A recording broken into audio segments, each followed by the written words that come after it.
L'arrêt des hostilités au Moyen-Orient et le retour du trafic dans cette zone, sur laquelle le monde a les yeux fixés depuis le 28 février, le détroit d'Ormuz. Ce retournement de situation intervient quelques heures après la menace de Donald Trump de faire disparaître la civilisation iranienne. Sur son réseau social, le président américain annonce un grand jour pour la paix dans le monde. Sous réserve que la République islamique d'Iran accepte l'ouverture totale, immédiate et sécurisée du détroit d'Ormuz, j'accepte de suspendre les bombardements et les attaques contre l'Iran pour une période de 2 semaines.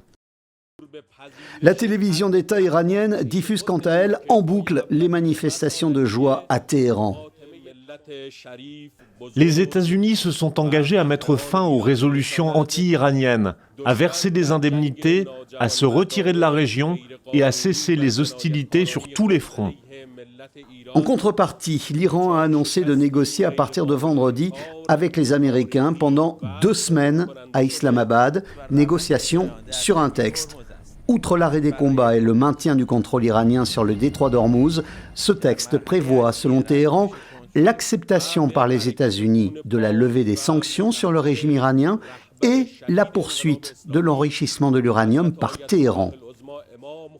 Donald Trump, qui voulait pourtant mettre fin au projet du programme nucléaire militaire iranien, affirme à présent que cette question du nucléaire est définitivement réglée. Soutenu par la Chine, le médiateur clé entre Washington et Téhéran, c'est lui. Le Premier ministre pakistanais, Shehbaz Sharif, a assuré que les États-Unis, l'Iran et leurs alliés ont accepté un cessez-le-feu partout, y compris au Liban. Information aussitôt démentie par un tweet du Premier ministre israélien Benjamin Netanyahou. Le cessez-le-feu de 2 semaines ne concerne pas le Liban.